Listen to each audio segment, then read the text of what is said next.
Girls, this is what happens when I'm just running around like a chicken with her head cut off. Ladies and gentlemen, thank you for coming out to the Cafe Gallery right here at Gallery Cabaret London. It is great to see everybody. I'm sorry, I've just been like this crazy. I just had work done on my tooth and my mouth is a little numb still, and I'm trying to see like how long can I go before my mouth is actually cohesive and coherent.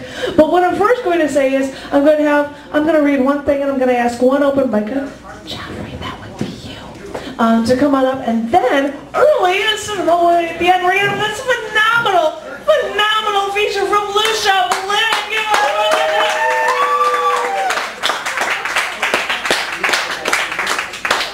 Which is why I am saying, and I'm going to have to harass somebody like John or something, there is this Crown Royal bag, and I don't even have any money in my pocket, which means I'm going to have to put a ton of money in my pocket later, because I want you all, each and every one of you, to put your life savings into this bag, because her performances are really, really phenomenal, and she should be known how much we think she is so incredibly awesome, because it's true. So I'm going to pass this over like an idiot. Wah!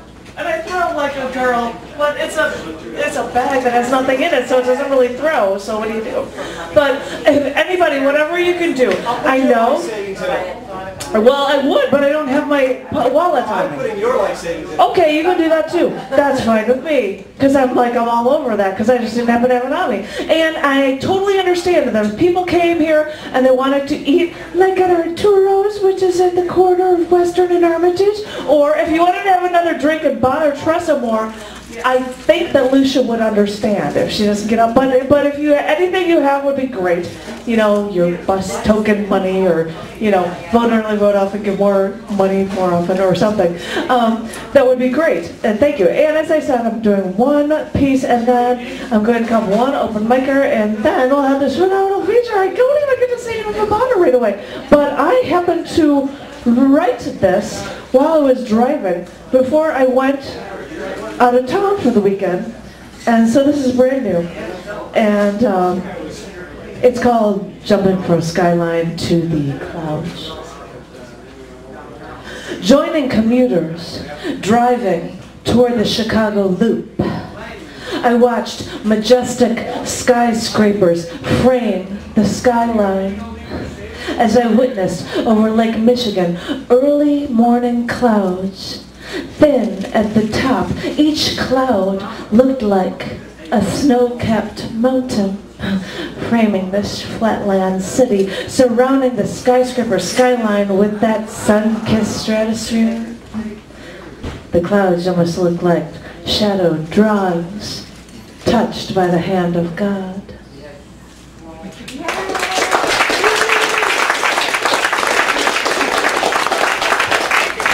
With somebody like Lucia, I'm like, that would just be a perfect thing to have, because usually everything I write about is like death and bad stuff. So I'm like, I can't read that. That's not going to work. But trust me, you'll get everything here. And I want to give it up for my first open micer, Joffrey Stewart. Go on up, my house. By the way, if anybody wants a place for their beard, we have a stand.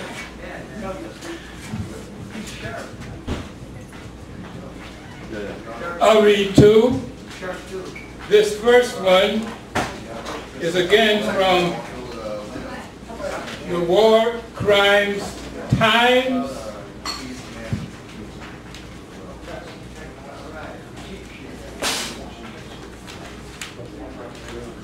It's by a Tran Din Song, with help on translation from Edward Tick. The title is Round Footprints. You've returned to your native village from the battlefields where you left your foot forever. Every morning your round footprints quietly follow you to school. The round footprints, the invalid teacher, every step you take is slow and difficult. Your young, innocent students can never understand all that you lost in your youth. Trans-din song.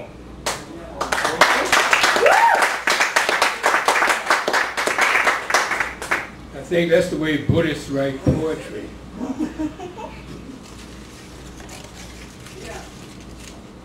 And that title is a question.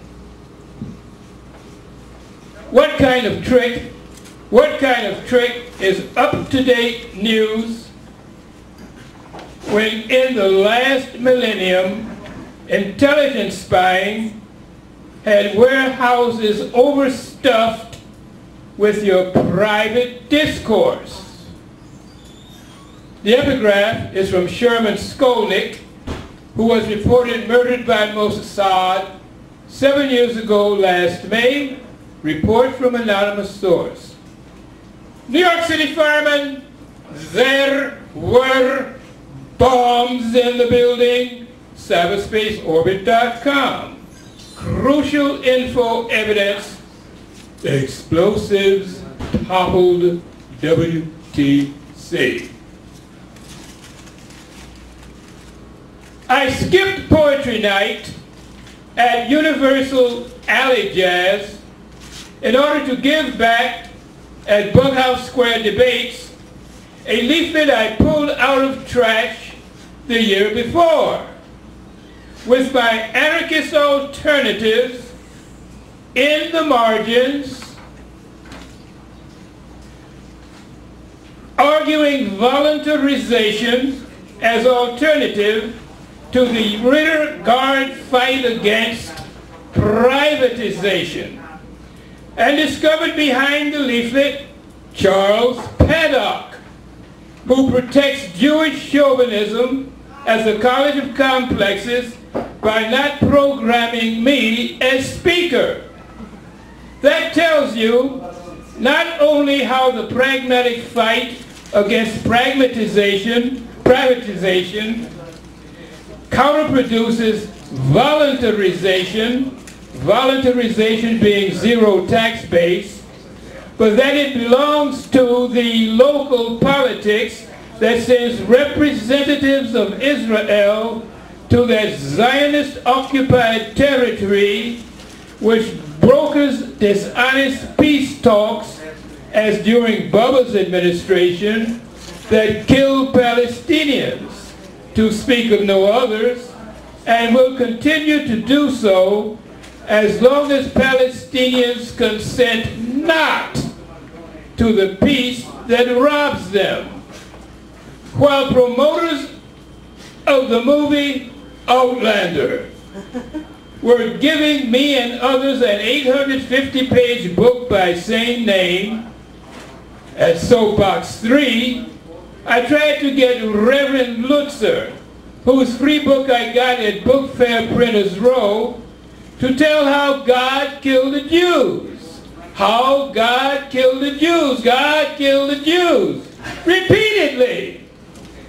Wasting my breath because he was too busy trying to win skeptic souls to his God killing the Jews. I followed a pacifist poet on open mic Soapbox 4, not only to show that Newberry programs free speech, to protect Israel from debate or criticism, more talk to kill the Palestinians, but also to rebut, simultaneously holding forth on Soapbox 3, Marcus A. Davis, opposed to all conspiracy, fact, and research, and therefore opposed to any sociology that sources conspiracy to kill Kennedy, Skolnick, or the cops who died at Ground Zero in the Masonic Anglo-American WASP Jewish ruling class, centered on 300 German Jewish banksters whose Rothschilds own 53% of the Fed. Geld, Gilt, Geltung.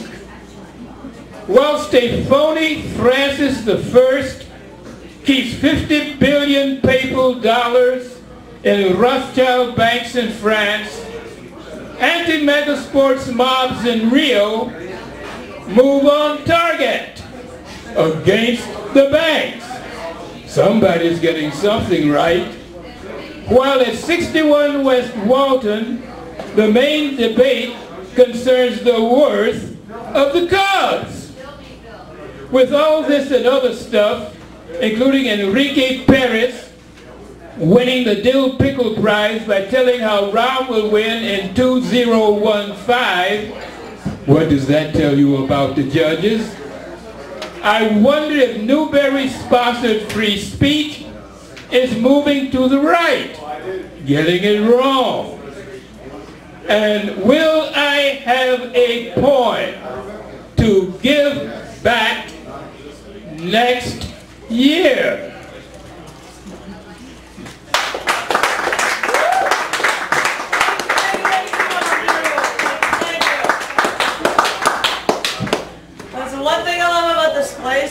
You can have so many different open micers with so many different feelings and so many different opinions, and we love that here. We love to be able to give people a chance to be able to say everything that's in their hearts from their poetry. Or even their music if somebody want to come here. And because my great feature says, no, you can hold for an extra 5 minutes, I think I know somebody who's got, like, you know, maybe something short like that. So Rex, give it up for Rex! Well, give it up for love! By the way, I didn't see where that bag was. I think somebody ate that bag of all of her money, so what's going on? Hey, they keep following you. There's the bag. Alrighty. Now to throw around. Hi, my name's Rex Webb. Hi, Rex. Now, I hope this is going to work. This is a poem which I mostly memorize, but I write down the first word of each line to jog my memory. This is my anti-religious poem. I'm not anti-spiritual. I'm only anti-religious.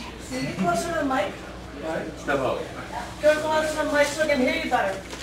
Though Holy's zealot totes Comte's peace-born sword, paints warlike palette, gibberish recites, praise amateur fallacies bloodbath poured, retakes shills zones, hymns bribery incites, dependence to despot, puffing Pollard shelves, believes shown bookish inference gold mine, desires de-churched defective forth at faults, mischanced notated reference, Bible sign, scroll toiler, doubly de-archived, prehended, unaiding theirs decodifies your sequel, finagling windbags, Jingo's words detrended, inscribe occasion, middleman unequal.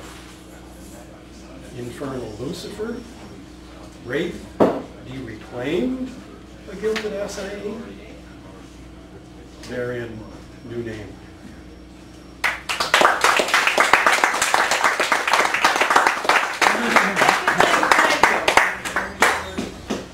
Thank you very much. I feel very strange going right in the middle of her, but no, but I can deal with strange because, you know, we're all awesome like that here in Chicago. And our poetry scene, thank you all so very much. Now, you guys get to have a nice little break in the early parts of your open mic for a phenomenal feature. Now, I have to tell you, I don't get to see Lucia Blinn that often, but every time she comes, there is this lyrical beauty in everything that she reads, and I'm always thrilled every time she's up here. So really, I want everybody to scream like you mean it because this woman is so worth it. Please give it up for a great feature from Lucia Blinn!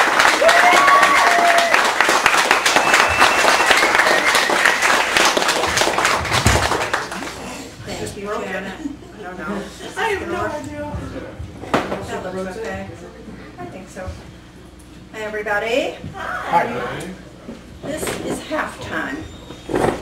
Assuming our souls are recycled, I was once an empress. You, a serial killer, or John the Baptist. The milk of amnesia, however, I have no memory of my empire. Do you remember your sentence? or your severance. Rather than dying to start over, we might at midlife switch sides, trade, say, bank accounts. Haves would become have-nots. A pauper would look in the mirror and see an heiress. An heiress would do windows in Paris. Welfare moms would wear Armani, Salvation Army. No, no, you protest. I worked hard for this Lexus, duplex, Rolex. So actually did I. The sticky wicket being, to the homeless, I am a have and a half. To Mr. Micro, barely a bite. Comparisons are odious, this game dangerous. Feasting is more fun than fasting. Doing with more marvelous than without, I think. Nothing to do but play this hand and wait for the next. Do excuse me though, I'm late for a fitting. If it isn't one ball gown, it's another.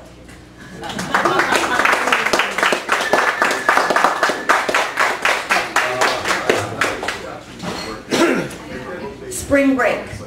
On an icy gray morning many semesters ago, 5 of us piled into someone's car and laughed our way south, singing and re-singing a song we made up, eating something evil in Georgia, calling the Yellow Pages doctor at 2 a.m. and pulling finally into a quiet motel in a brilliant blue place ablaze with bougainvillea and birds of paradise, Fort Lauderdale. We, the inaugural crowd of college rowdies. Rowdy, but not dangerous.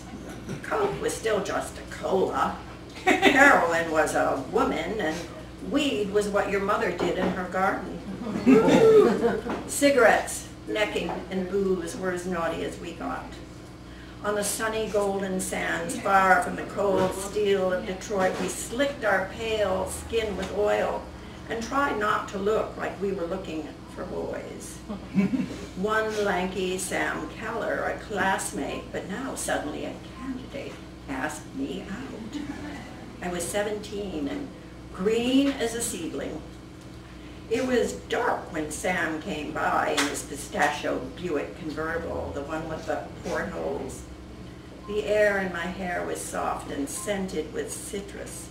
A shiny white moon hung high over the palms, and when lean blonde Sam leaned my way, every satiny inch of me knew this was as sublime a night as life was ever going to come up with. We came back to school, and my best friend, the ever so clever Cynthia, stole Sam from under me. Me, still 17, but rather less green ever after. The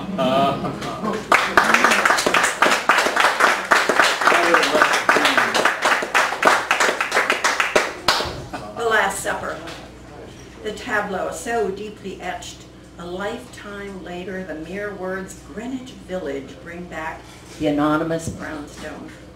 Cozy living room, glowing hearth, crock of pâté, scotch and Kent's aplenty, candlelit buffet, a roast con pollo in a clay pot, Chianti, laughter, Mozart.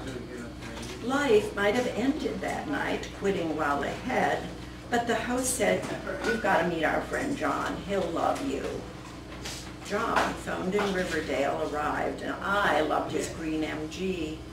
And dinner the next night at his high-ceilinged club, and the filet he fixed the night after that might have been the beginning of ever after, had there been more dining than whining, had he not smashed the MG and ever called again.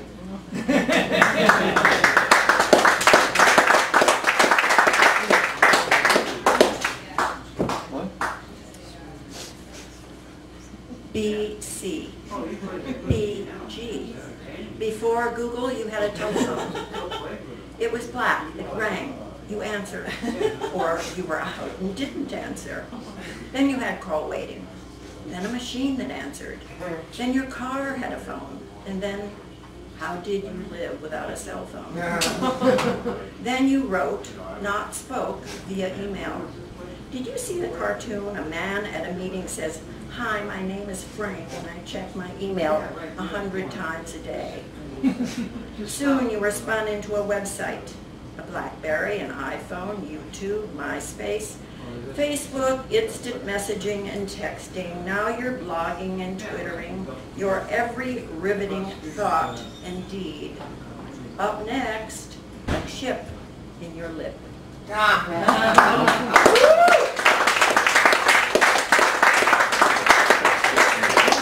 they've got Google glasses now. Is that scary? Yeah. Oh my God.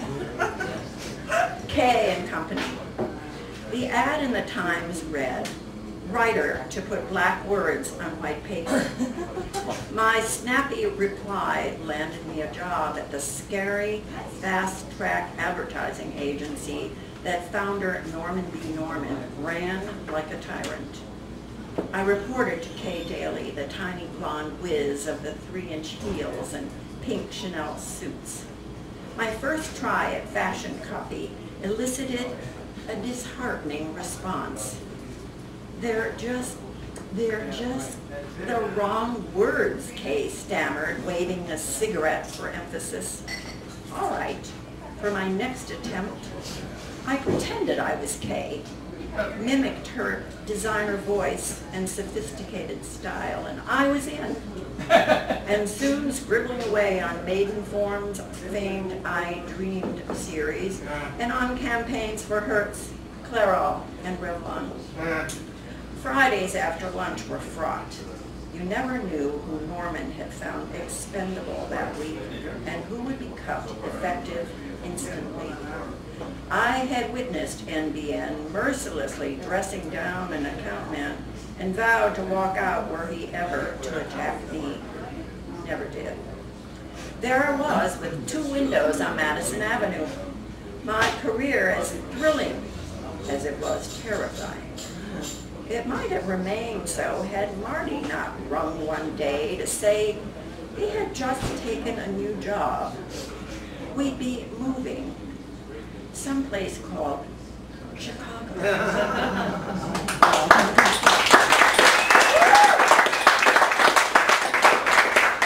Sounds like a version of The Devil Wears Prada. Yeah, really. Missing redux. Things, it seems, are not bad enough. This morning on the crowded 151, a little red-hooded ingenue looked up at me and said, "Would you like to sit down?" Would you like to sit down? When exactly did I achieve the look of a woman who was asked that? True, I am on the sunset side of sexagenarianism, and yes, the ophthalmologist is keeping an eye on the ever-so-embryonic cataract. And what is that chronic twinge in my foot anyway? But would you like to sit down? Oh, please, do not ask me that again. Not till I bought and paid for and am actually wearing a flesh-colored elastic stocking.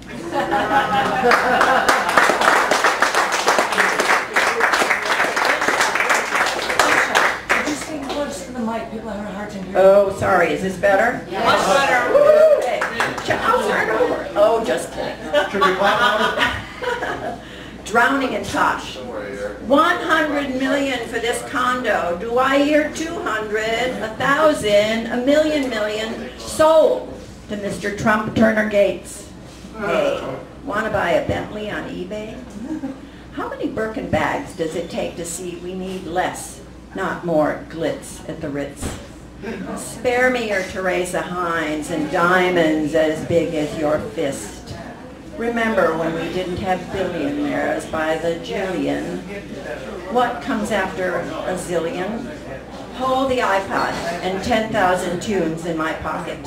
I want to hear the music of my muse while I await the second coming of Mother Teresa with her 3 changes of clothes. 500 clams for a solo supper of sushi? I'll have the tuna on rye. Sour grapes? Just a few gripes. Ruskin said, every increased possession loads us with new weariness. I say, somebody dial this thing down.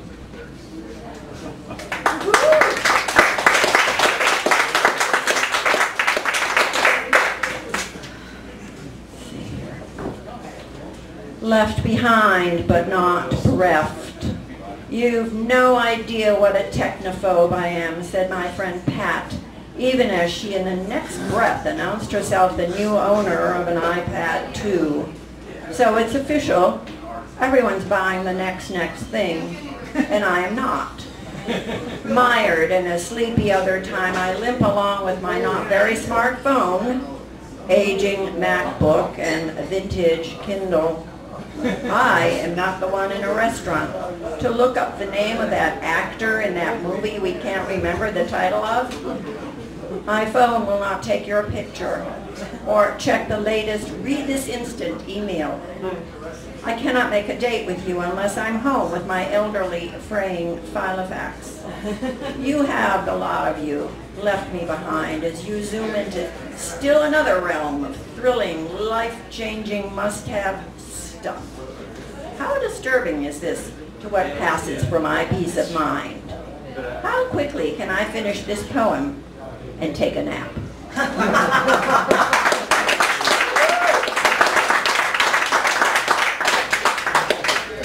Consider the college dropout.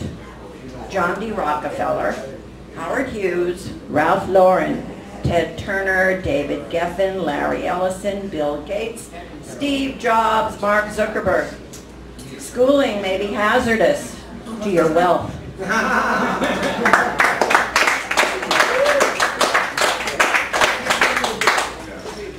Leave nothing. Facing me as I hiked the airport in Phoenix, a young man's black backpack with white letters, leave nothing. A memo from the existential front. Perhaps I am to strip my closets, accelerate my deaccumulating, let go the debilitating fear that hangs on and on. Perhaps I am to leave nothing but a poem scribbled on the sand.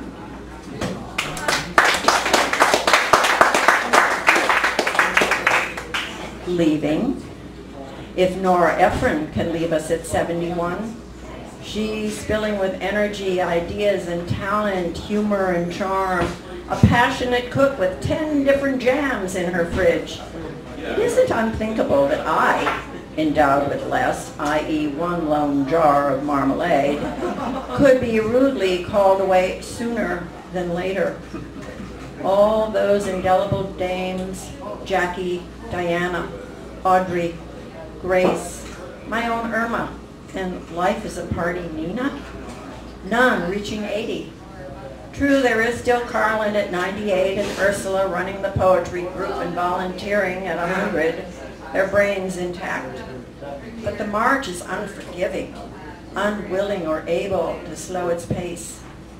Best get on with it. There isn't a second to squander.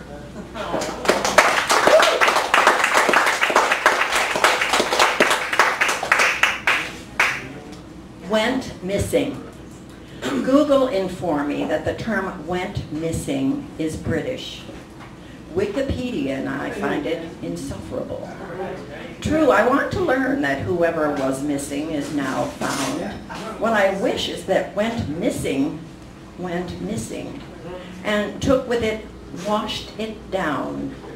Is there not a writer who can describe the act of imbibing other than leaning on that infelicity? Does not washed it down smack of ridding a car of its grit or a sink of its grime? Could they not perhaps write drank or sipped or simply enjoyed that Merlot? If only washed it down went missing.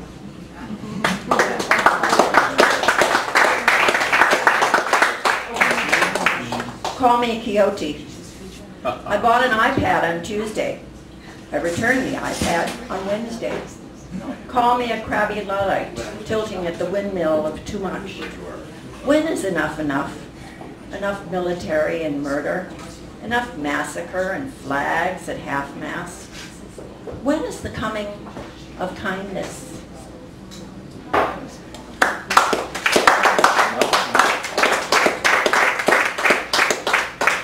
The solution. Shakespeare said the first thing we do is we kill all the lawyers. Lynn said that's taken out of context. I say we fire the Catholic priests, defrock the college of scarlet cardinals and all-mitered bishops. Armani refashions their opulent robes for the homeless. Calatrava reconfigures the Vatican into low-income housing. We Robin Hood proceeds from the stash of gold and jewels to the needy and deplete the ranks of the holier than who exactly, who pray, not prey on our children. Is there a deep enough rung of hell for these sanctimonious hypocrites? A Woody Allen character said that if Jesus were to come back and see what's happening in his name, he wouldn't stop throwing up.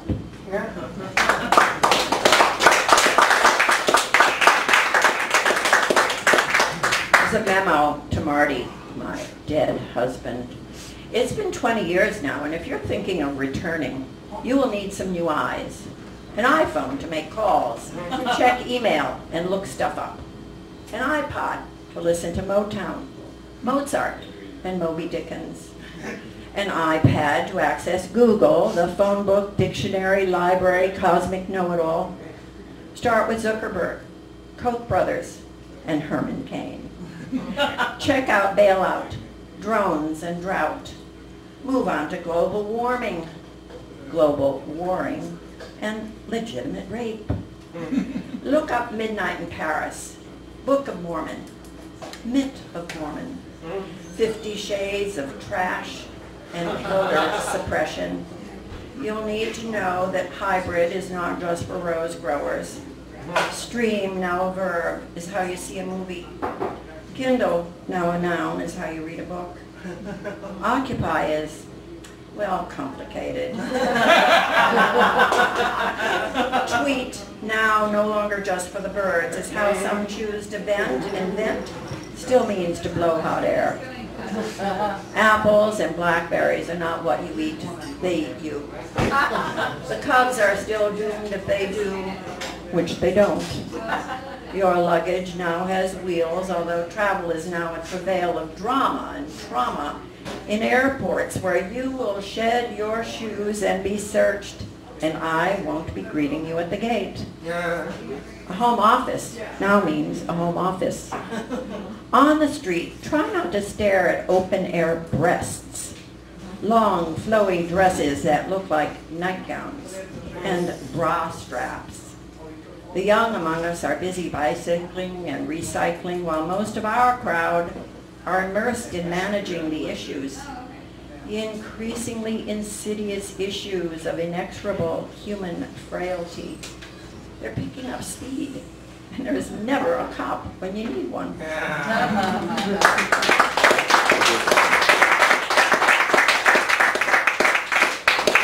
finally, this is my homage to Casablanca.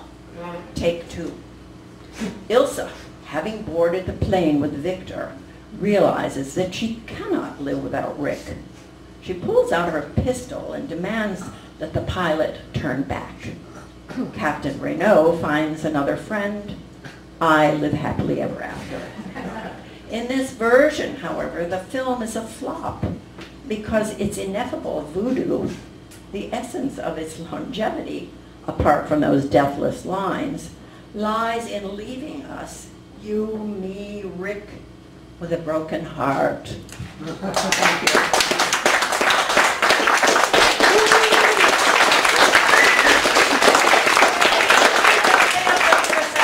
Because I don't think that was loud enough. Ladies and gentlemen, give up one more time for Alicia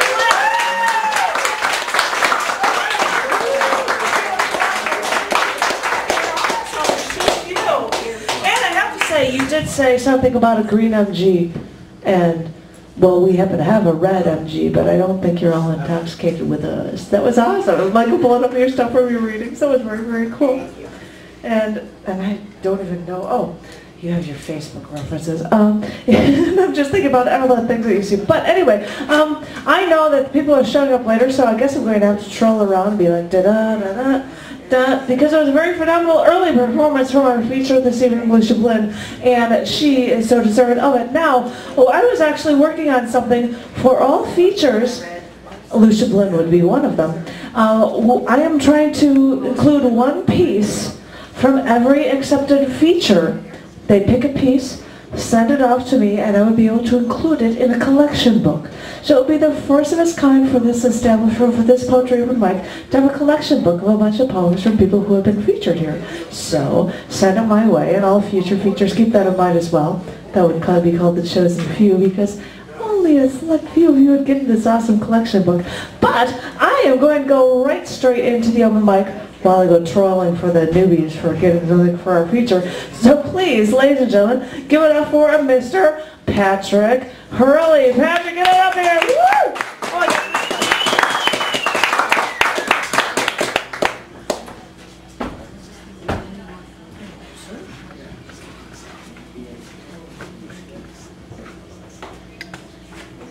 Beautiful words. Freshly fired. He holds his cigarette, delicate as a rose petal, between thumb and middle finger. Index gently touches the end. Ring finger feels the heat of the ember. It's the smoke that draws his attention. Ghost swirls from his lips, floating free to the universe. His hands limp, relaxed. His whole relaxed. The cost is known. Another day off the end, another round in the chamber, spinning the cylinder, another day less. It's cathartic, passes the time. And what is life without enjoyment? This slow decay, as the mind and body begins to fold, as the weight of experience begins to push down.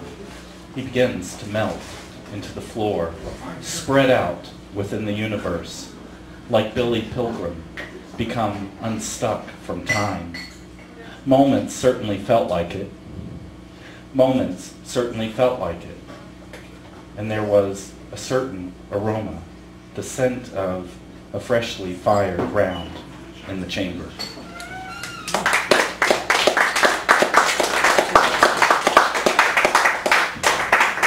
Act of attrition. Madly at bars, we reveal ourselves, or maybe at churches, no difference. Expose weakness, acquire comfort, reach for something desired. Comfort. Maybe it comes from a shot of whiskey, ordered neat and fast, with a double tip, or at the confessional, with the desire to rid existence of guilt, with 4 Hail Marys and 5 Our Fathers. Then there is another shot of something that allows us to be comfortable. We hold it dear and sleep with it at night. It does not want to be with us, but we hold it the same. Now we relax and enjoy life once again for a moment.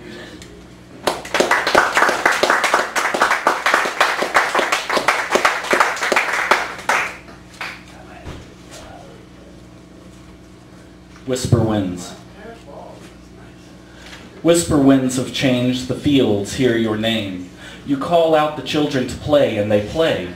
You call out the flowers to bloom, and they rise above your call, sending explosions of color to our eyes. You rattle the winter limbs of trees, so they burst forth leaves to catch your breath, and shake a new sound to our ears. You inhale moisture from there, package it in giant puffs of fluff, and send it here for us to enjoy as shifting sky statuettes, releasing cool showers that quench thirst and brighten our vision with promising arcs of color. Whisper winds of change. Tell us of your past travels and future directions. Tell us of the oceans you swam, pushing up waves that you rode crashing to shore. Tell us of mountains you scaled, only to slide down the other side as a happy child playing in a park. What seeds of tomorrow did you lift in your arms as you swept the broad plains, spreading future life before you for our enjoyment? Then cleaning the urban grit with gusts of promise, did you stop to admire plastic bags lifted to the upper windows of skyscrapers, or the little leaf tornadoes swirling a delicate dance on street corners? Whisper, winds of change. Bring us the hope of a new season. Cuddle our cold arms with your warm breath. Chill our cheeks with a fresh new spirit. We welcome your words and open our hands to feel your embrace.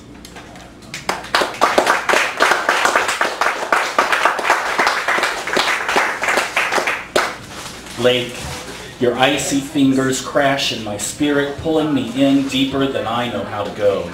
I kiss your soft belly as I am forever washed away in you.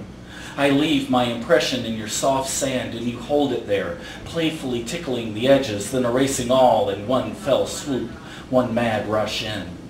I give you flat stone offerings, they skip across your skin, joyful as a child returning home, and you take them in, gizzard stones in your belly.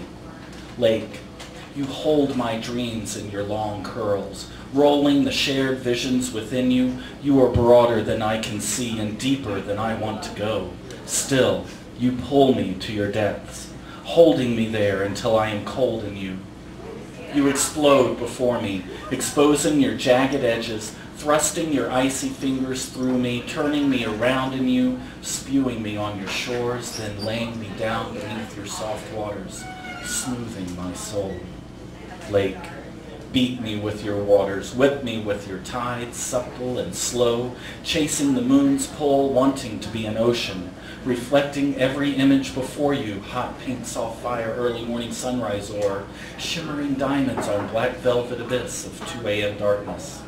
I come into you, and you accept me without question, lifting me on your waves of joy. We ride each other through the storms. Lake, you do not tell of your secret shipwrecks. So many crying on your shores have caused you to rise. You hold my tears in your body. You were full from so much weeping. You do not easily give up your dead. I am here for you now, Lake. Take me to your belly. Grind me with your stones. Never let me go.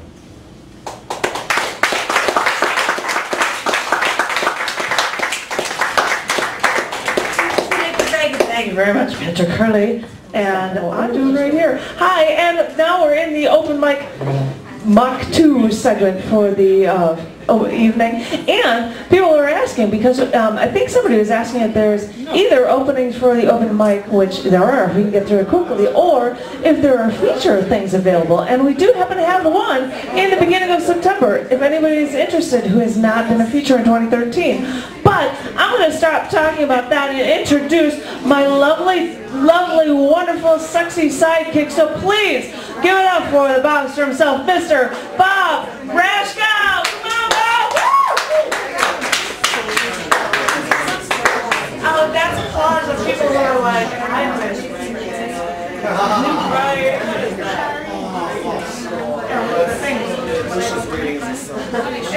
It is.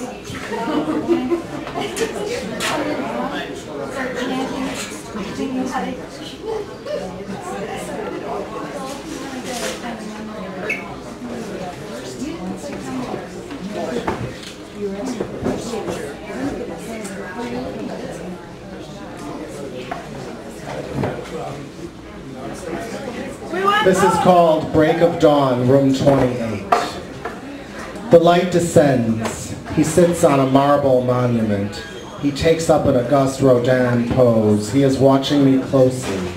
My figure slides aloft, almost floats between consciousness and oblivion. He looks toward the cold table. He lights a forbidden cigarette. He is trying to understand. He does not, will not understand. The delicate mechanisms. I am dancing with the devil, gypsy rags, champagne toast, the Latin Quarter, or perhaps Istanbul. Unable to see, hear, feel him. He stamps out his smoke with a gentle flourish. He watches, he frowns, he buries his head in the hot, welcoming sand. The harsh, curving light freezes on the table. My body stiffens and salutes, the long pilgrimage to the anywhere. He bows his head and tosses a lilac into the light.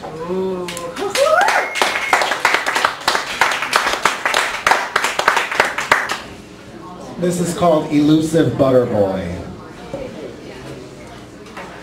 Whether you know it or not, You're a hero because I say so. 1.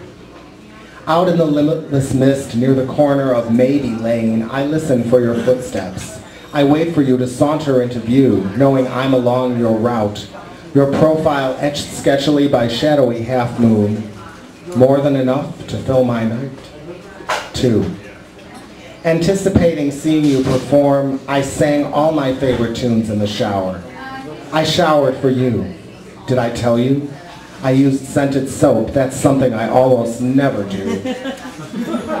I put a decent tight-fitting clothes. I locked up and dreamily started the ignition.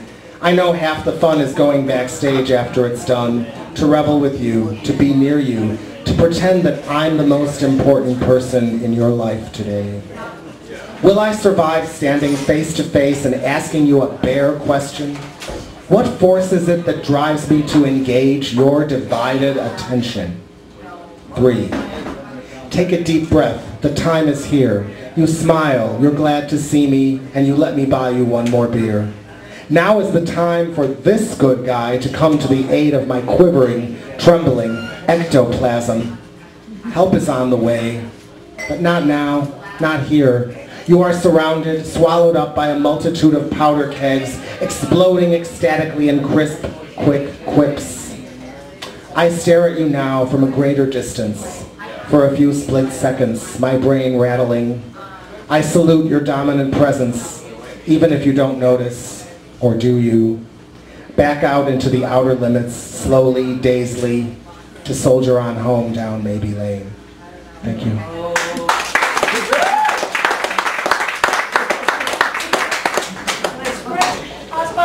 Thank you very much, my man.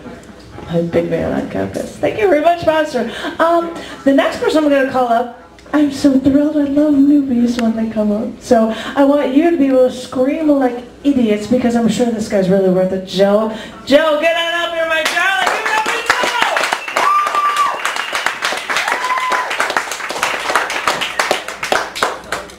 Hi. Hello. Hello. I want to thank Lucia for inviting me. So I'm reading off an iPhone. I'm going to read one and then see how I feel and maybe read another one.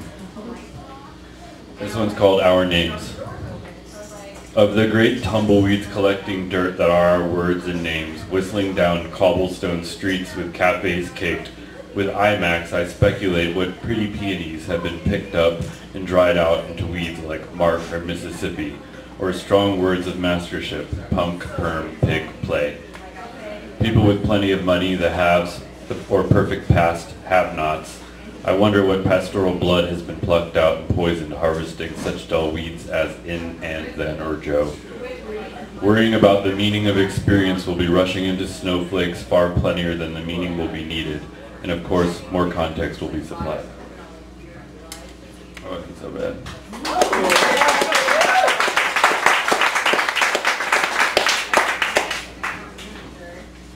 I'm going to edit this one while I read it. It's called Doubt Selfie. A woman at the museum isn't allowed to take her coffee outside the membership lounge, so she sips it quickly, halted on her toes, the way a child drinks milk with dinner, unable to swallow as fast as he wants to. The bullish mood of the room tempers her attitude to a dishwasher you can see through, behind the wavering doors. She walked back to the ugly chairs, her daughter and her grandson. When she said the help, I turned to see how rich she was. She doesn't look rich enough to me. The coffee is beginning to barely drip. I just left 4 incomplete voicemails on David Trinidad's answering machine. I want him to read his poetry for me. I want to know if he's still sober and if poetry is part of his recovery. I want him to tell me he knows exactly how I feel. I want to write poems like he does and have James Schuyler write pup quotes about how they turn the pastiles of pop art into the real thing.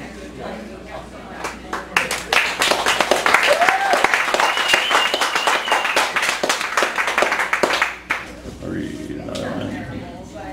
Downloading. Okay. This one's called Too Easy.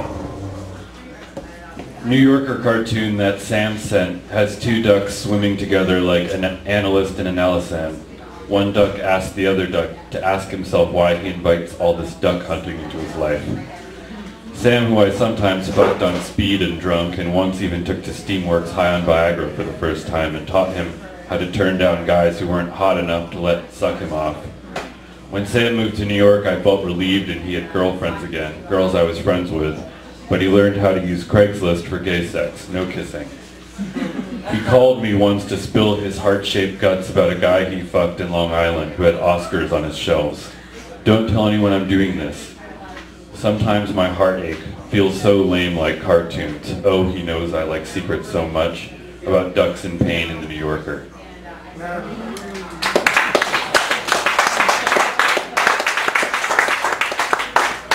That's it.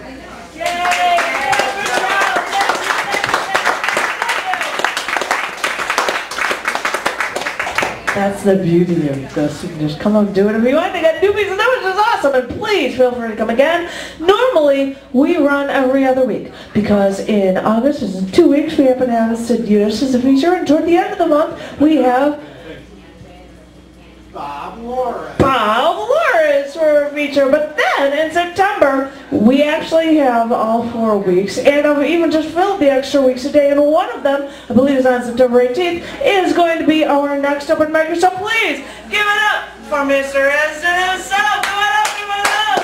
Woo! Eric!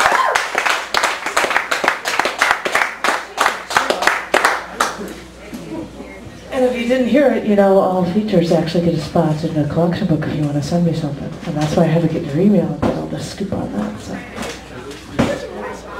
He's got a Facebook page. I heard your awesome stuff on there. What's in my space? I said the wrong thing. It was on my space. I think I probably said the wrong thing. Yes, I saw it.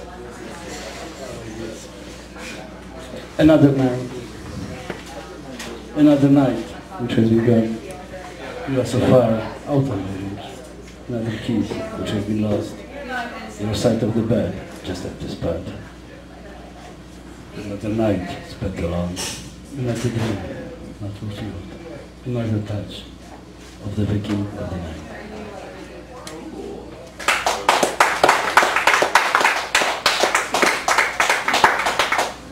My redemption poem, your white flower, of an abandoned meadow, which has a career left behind. Your new life will last as long as the breath of firefly. Your destiny is my candlelight, my karma is an extension of my love, the joy between your arms.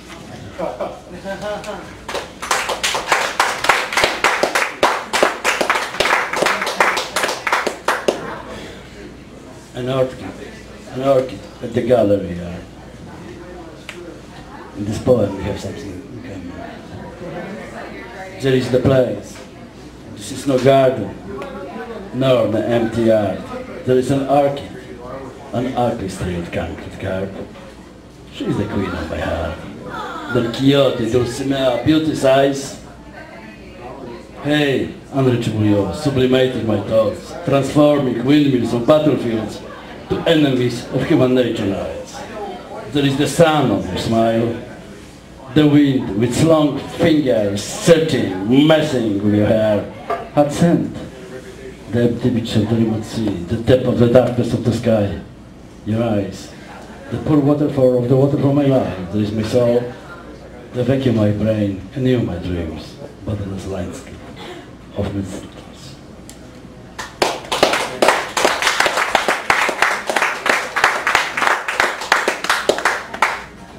An angel. It's a time of revolution, of reality at war. I went to the show of a rock band I didn't know before.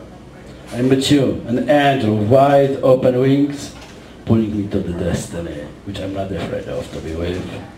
Sang among those people surrounding us, as the water in the pond, being loud, talkative, even the beer, impatiently could not last too long.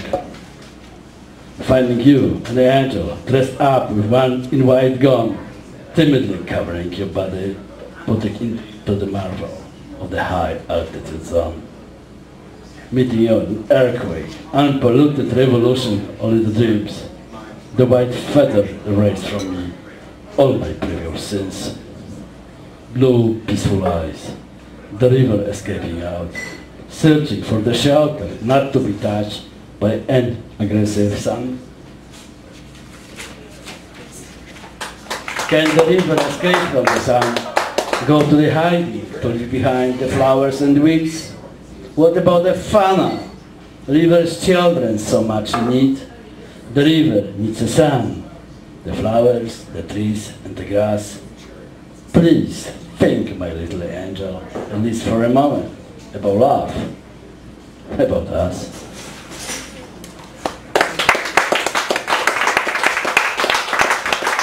And the last one, very personal, just last one, very personal. You know I will not do this, but I will. The perfect wife. How are you? It has been such a long time since I've been seeing you, my perfect wife. Where have you been? Why couldn't I reach you so many nights? Have you been liberated from me? Where are you going to be? Another night is coming. This made me again want to die. Where is your heart, my perfect wife? The garden of flowers which used to be mine. Whom are you going to kiss, my perfect wife? On this Valentine's night, the grave of mine. Thank you.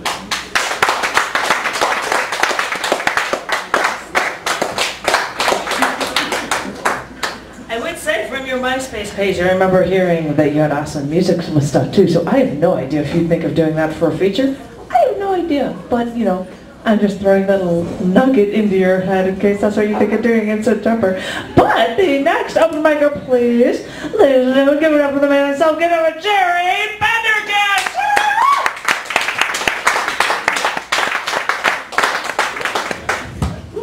This thing is, that's the height. It's like a crazy. A host who gets my name right. Of course, Jerry Pendergast! Woo! This first poem has a few terms that I would like to see go missing. It's called News Poem Early 80s. Picking up a fallen leaf, still moist, not yet brown. I bring it inside with a paper that I digest with my lunch between job interviews. I stop at a page on peace talks, treaties, read about pieces of land given, taken, demands, guarantees. Pieces of land companies bought, sold. Too many gates for fiascos of states. Prose hymns to the sacred center. Sports scores, game summaries, opportunities of a lifetime for someone with the right stuff. Wonder if the leaves still on the tree outside will live to fall from a natural wind. Flipping more pages to find out what's chic, what part of the world is in fashion this week.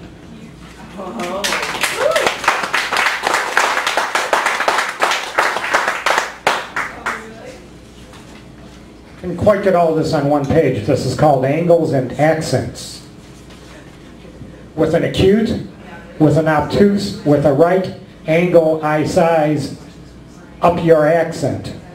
If that pot won't melt, I will surely use it for cooking. If the mix blends well, I will surely serve some plates full. Do you, do I, accent the right spices, the right syllable, use the correct word, play the correct notes, intensify the correct beat? Or does it change with the recipe, the climate, the altitude? Does it change with the score, content of the conversation, the mood? Do you, do I, shade the village portrait the correct hues, or does it change each time we look around? Should we add an instrument, expand a phrase, slow or accelerate the rhythm?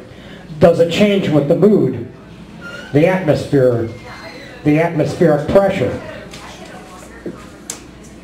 If the mix blends well, I will surely study the portrait, listen, dance, talk with you a while longer.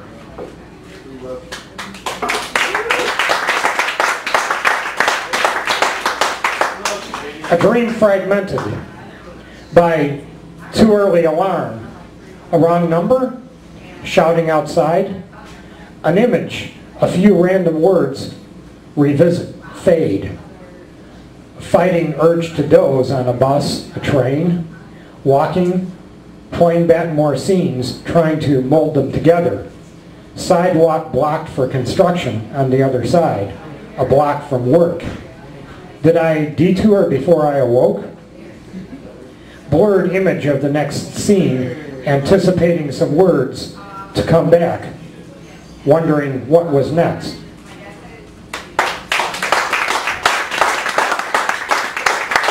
How are we on time? One more, my love. It's just one page. Okay. A challenge. Empirical empire, leaking your proof. Empirical empire, threads of your theory coming unwoven. Will you plug the leak with a finger? Will you plug the leak with dogma? Or can we find a way to caulk it? Will you glue the thread back on, or can we restitch it with stronger thread? Weave a more workable plan. Subjective, you say. If the study group's story is different from the text of your hypothesis turned dogma, do you object to the demand, do you object if they demand that names for the objects, places near their home be recorded in their own tongue? Subjective, you cry, if the studied and the students insist on broader criteria. Thank you, and I hope to see some of you at the kitchen sink this Sunday at 5 p.m. The kitchen sink is at 1107 West Berwyn, about a football field from the Berwyn L stop on the Red Line. It's nice and close. It's a groovy space. It's very tightly packed, and you can just get in there and do lots of music or poetry or whatever.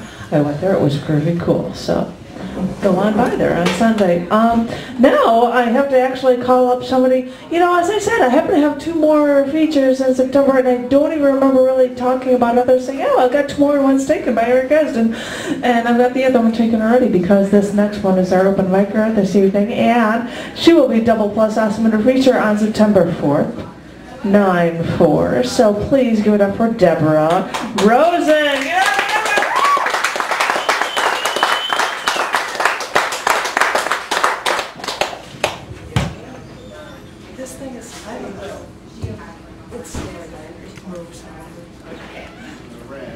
First poem is, wasn't God bored? Why make humans all alike? 2 arms, 2 legs, forge Adam out of clay and write fini. Were we in charge, would there not be a tail on some, a hand upon the head, a pocket in the thigh? Perhaps God scooped a random round of red clay, squeezed Adam out, then, distracted by all the whirling worlds, kept creating creatures millions per millennia, Adam long forgotten. If we are powered toward perfection, eraser on every pencil, delete essential, and God has not returned to tinker, what would we lose by trying? When could we start?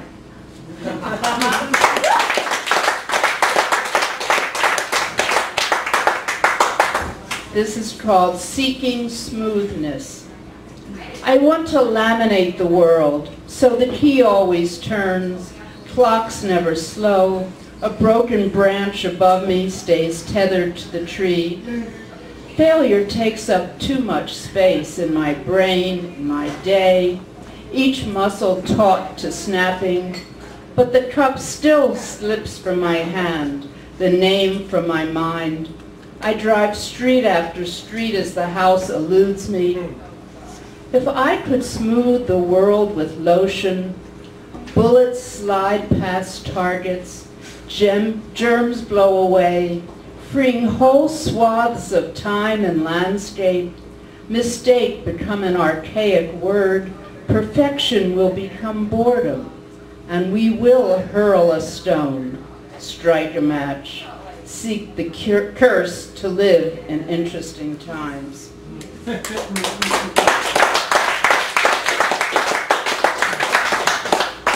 This is called the Nightingale Floor.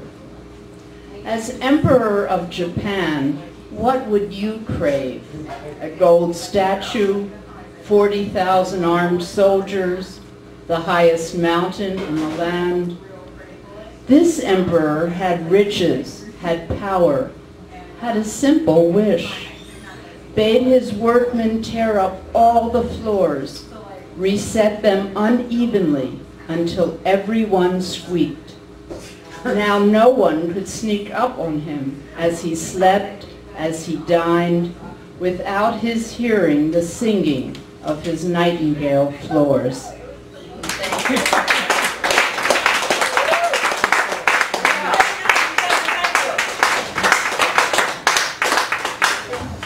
Just to give you a taste of what she would be like for a feature, and it's awesome that all these wonderful people are coming by here, and some of the ones in the past features up for our open mic next. So please, ladies and gentlemen, please go up for the man. I don't know if he's going to sing right now, but I love him anyway. Everything he does, please go up for Mr. Dan Cleary.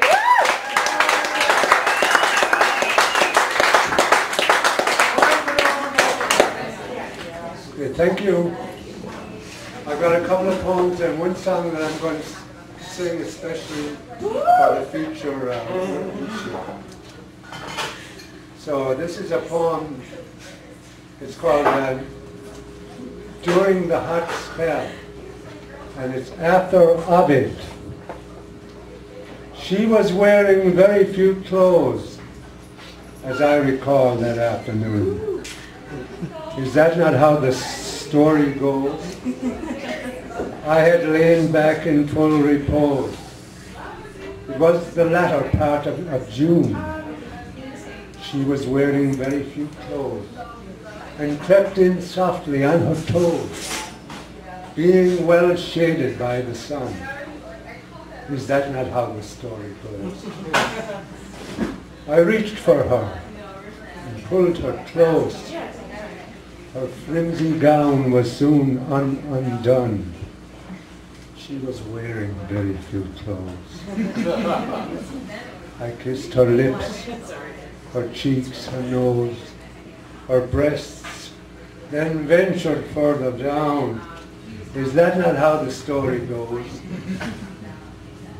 That day flared out in gold and rose. Jove, send me such another soon. She was wearing very few clothes. Is that not how the story goes?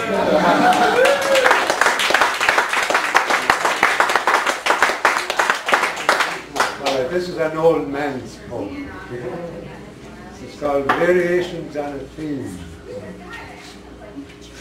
To wake, to love, to plainly see what's standing right in front of me is all I ask, to lead me forth out of these depths for what it's worth. A touch of grace, a certain charm that makes the blood grow strangely warm and helps resolve the present state where I subsist without a mate of any sort to see me through or make me feel at times less blue. To wake, to love, to find again that certainty I knew back when I strode about a king uncrowned, nor cared a jot for what I owned. If only she might turn my way a little while to bask in prayer, when time stood still a moment there. All I could think, her face, her hair, her eyes, her mouth, her angel glow, and be surprised at last to know.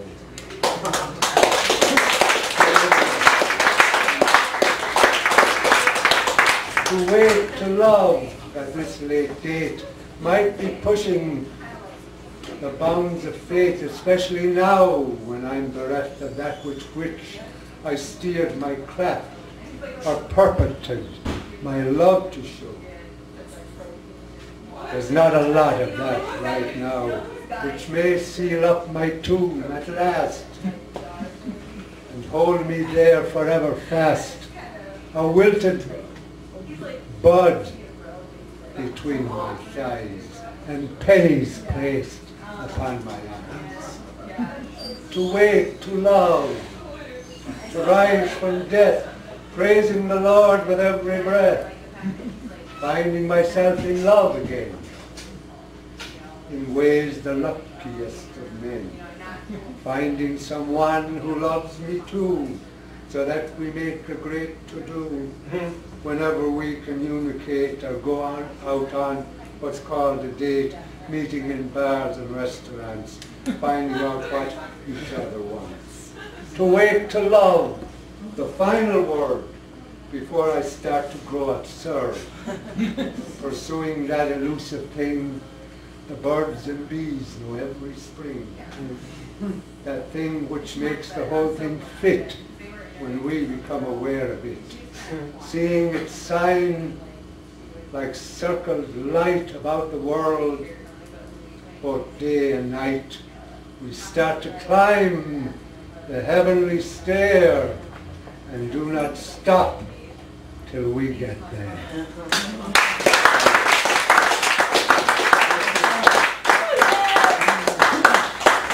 it okay if I hold this? That's fine. All right. And now the purple dusk of twilight time steals across the meadows of my heart. High up in the sky, the little stars climb, always reminding me that we're apart. You wander down the lane and far away, leaving me a song that will not die. Love is now the stardust of yesterday, the music of the years gone by. Sometimes I wonder how I spend the lonely nights, dreaming of a song whose melody haunts my reverie, until I'm once again with you. When our love was new, and each kiss an inspiration, but that was long ago, and now my consolation is in the stardust of a song. Beside the garden wall, the moon was bright, you were in my arms. The nightingale sang love's fairy tale, a paradise where roses bloom. Yet I dreamed in vain. For our love, it surely will remain my stardust melody, the memory of love's refrain.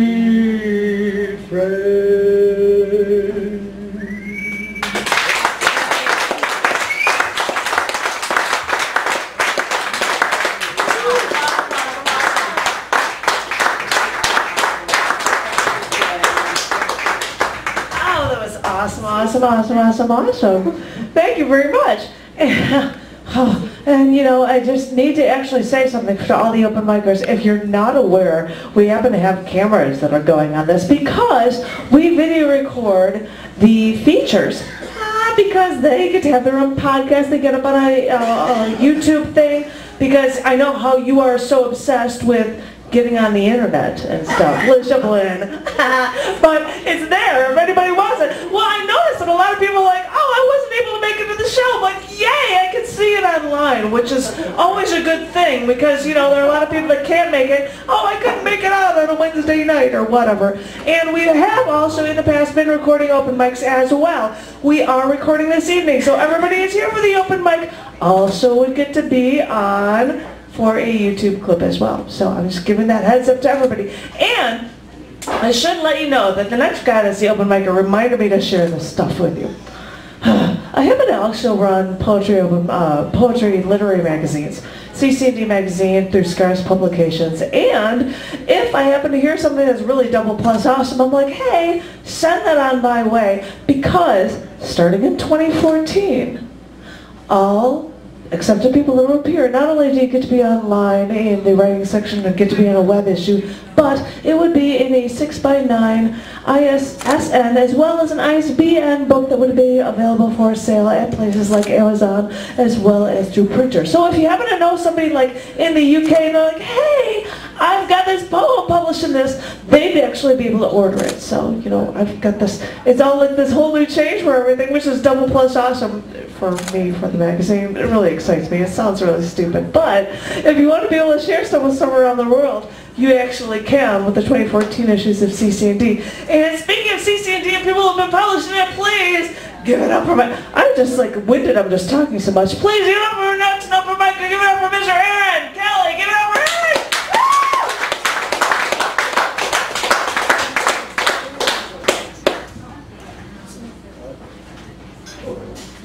I'm trying to remember if your stuff is in the end of 2013 or if you're in 2014, I can't remember. And there's a spot for your beer. And I've learned with the microphone, if you keep the mic straight, you'll get into it better. Because a lot of people are like, I can't hear well. So keep the microphone straight out.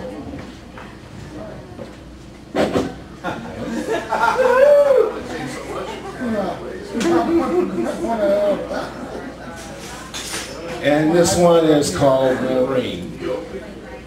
Maureen put my computer disk in the garbage disposal.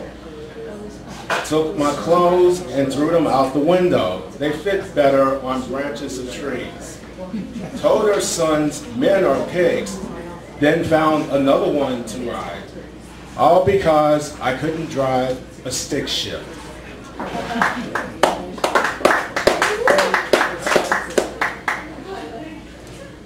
The violinist. Her smile could light up a city. As I explained Vivaldi to her, how its groove goes down like a sour mash whiskey or a Cabernet Sauvignon. She would stay upbeat even if the ship was going down. But it's the two of us in a coffee house, and she looks more like a ballerina than a musician. She's like smoke as she moves across the room before it dies. Her breasts are small and perky, and will never lose to gravity. She's like a spring concerto you never get tired of listening to.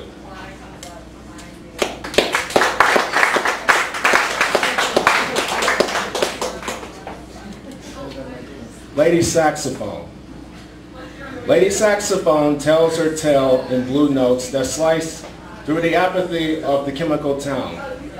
She takes her pain and turns it into swing. She is a love supreme, a mother to all, but a child into jazz.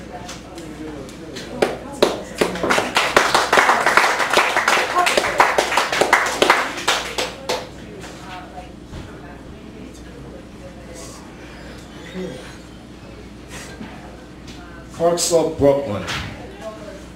All along 7th Avenue, the leaves are the color of her hair. I'll draw one out in a book, press the pages together so fall lingers doubly. I'll preserve memories of her, her smile lasting, imprinted on my brain. I am luckier than an elephant. Even they don't have memories like this.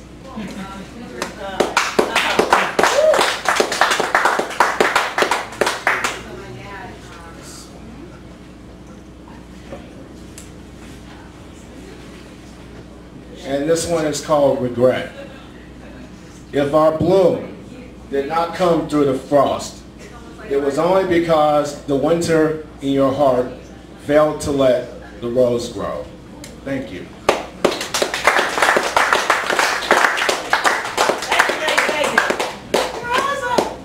All right. Don't forget your precious beer, whatever you do. No, we all have to know our priorities here, right?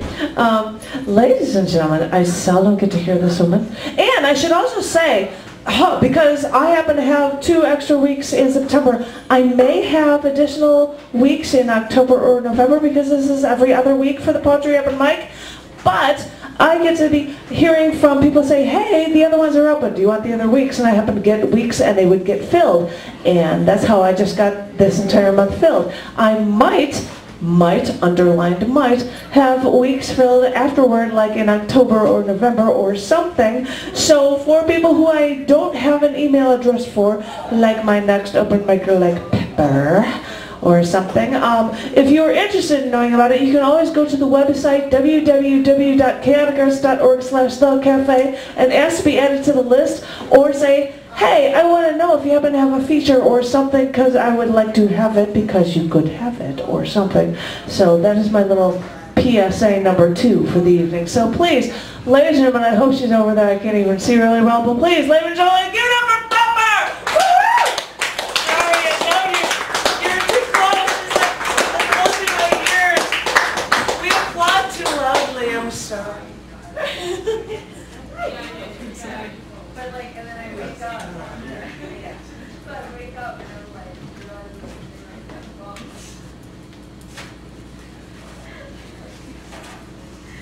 why do I do that? I was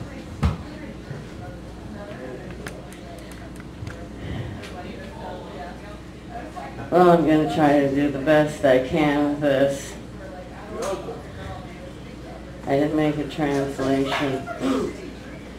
Questa neve bagnata fa cadere il tetto della mia casa, dove non c'è più riscaldamento e lo spazio sta sempre più fresco.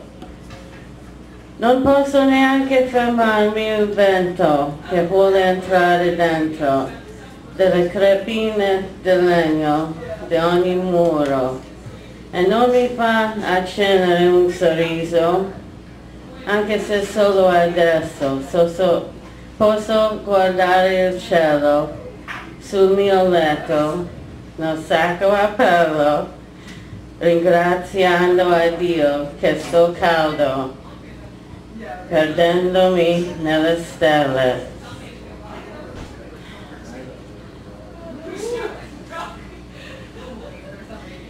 This wet snow makes the roof of my house cave in. And there's no more heat, so it's always getting more cold. And I can't even stop the wind that wants to come inside from every crack in the wood of the walls. And I can't even smile, even if only now I can look up at the sky from my bed in my sleeping bag, thanking God that I'm warm, losing myself in the stars.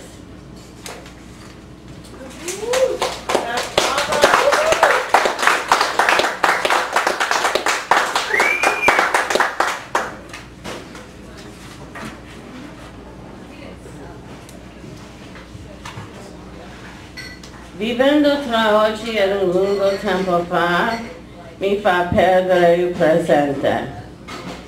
Vivendo tra oggi ed il passato, mi fa sembrare una mosca che vola, non sapendo dove andare. Ogni momento un'avventura, fino al vento mi porta alla realtà, della puzza che sta dappertutto. E mi fa vedere che mi sto sopportando sui rifiuti infiniti che hanno lasciato quelli che sono venuti prima, così inattenti alla natura.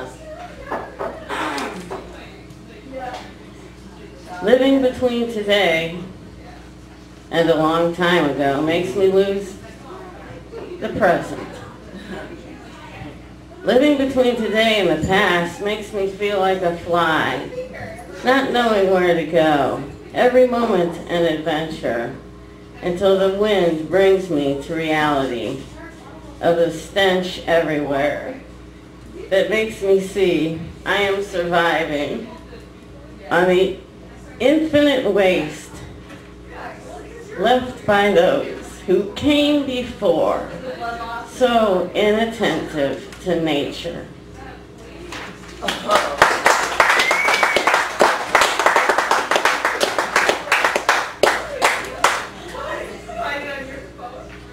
Are those someone else's or are they yours that you're doing? You have them in Spanish and I'm curious. They're Italian, I'm sorry. Who is it that was the original? Me. And you were like, I'm having a hard time. Oh, I just didn't have it translated on the handy, so you could good. That's awesome. Yeah, I do this, right? That's great. I love it. Yes. Aspetto per l'amore di riempire le mie tasche come loro, di tenere ancora in braccio il tramonto, travolgente.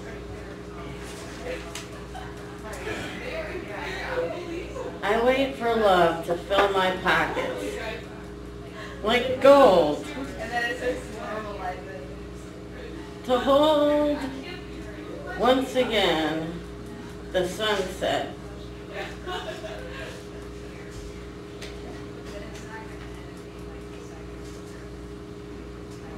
In my arms, over now.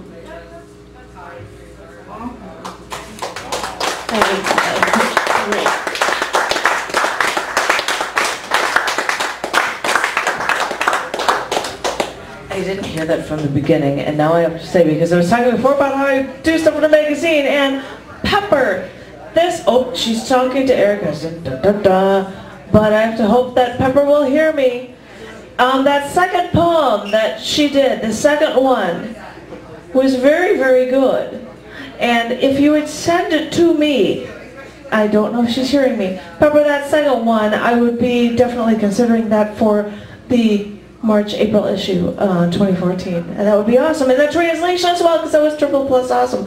And now, I had one other person, and I can't see anything when I'm looking this way. Is there a gentleman out there named Chris?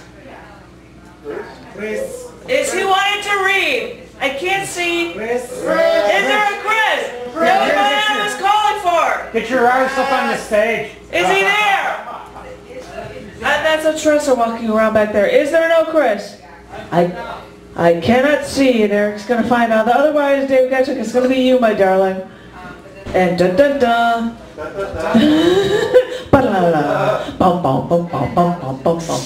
I get the feeling that he wasn't around, and I haven't seen him. there's no, Eric brings nobody, so I don't think that he is here anymore. So this man decided he would come to this open mic and then he would leave. And what do we think of somebody like that? We think, that's very bad of you. Do we have time? Yes, we do, my darling. So, It's always big. there's always time for Dave Getchick, so please, ladies and gentlemen, give it up for Dave!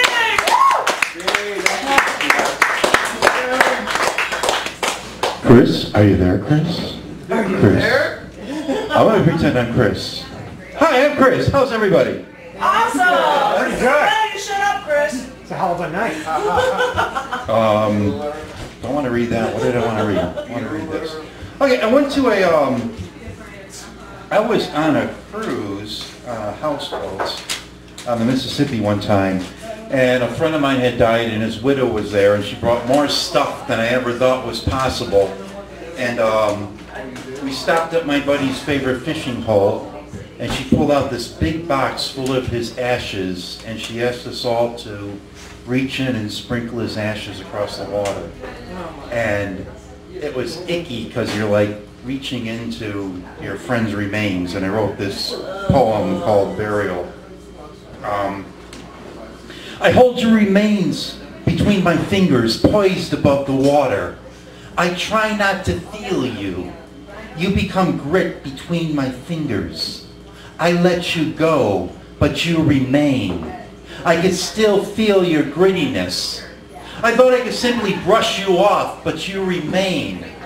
What is the proper etiquette now? Is there some deeper meaning here, or is it simply the humidity?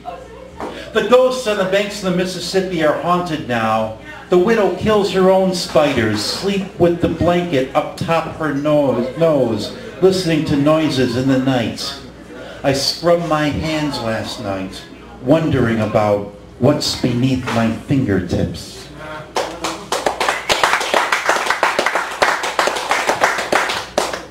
Solomon stood embarrassed, his sword suspended over a child caught between a mother and the state.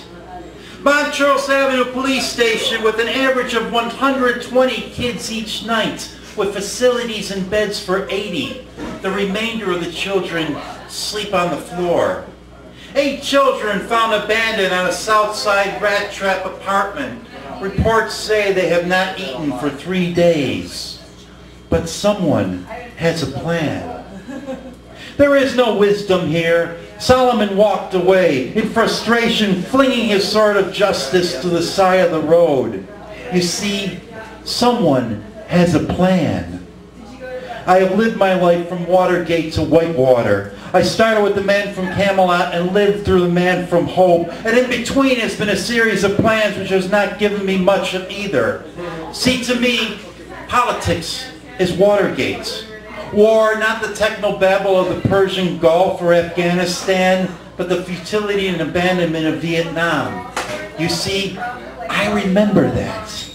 I'm from the real lost generation, caught halfway between the baby boomers and the X generation. I have never felt anything was worth the struggle. The battles of the 60s were over. I grew up in the 70s, for Christ's sakes.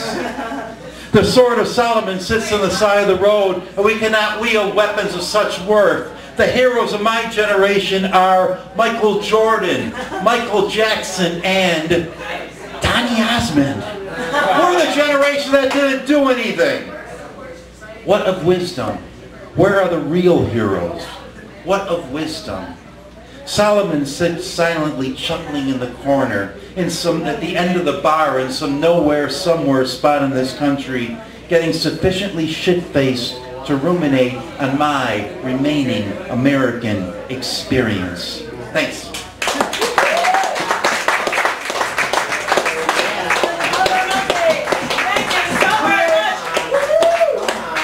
it up once more time for Janet Kuypers and all of our upper mic cast. Come on, thank you all. You're awesome.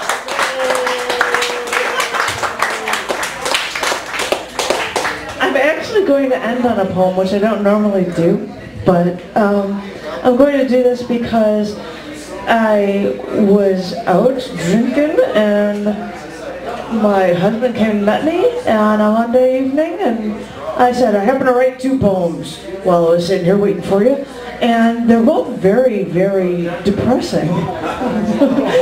Surprise, it's me, what? And he said, no, these are really, really good. I really, even though they're depressing. So I was going to do one of them, which I'm actually going to save for the May-June 21-year anniversary issue of CCMA magazine. But I want to share it with you. And this piece is called Each Half is the Enemy. When the bulldog ant of Antarctica is cut in half, the halves see each other as enemies.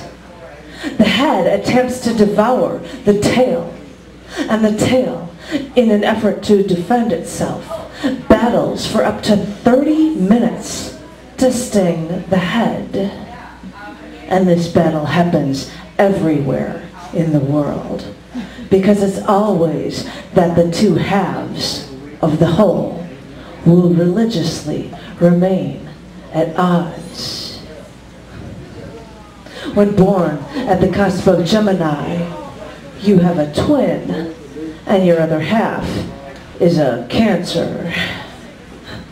And if you weren't born into that sign, trust me, look for it. This applies to you too.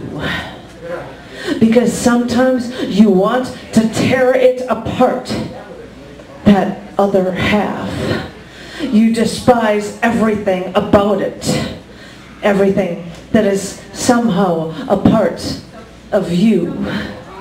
It's everything you don't want to admit, because life will remain a battle as you constantly struggle against everything you don't want to believe.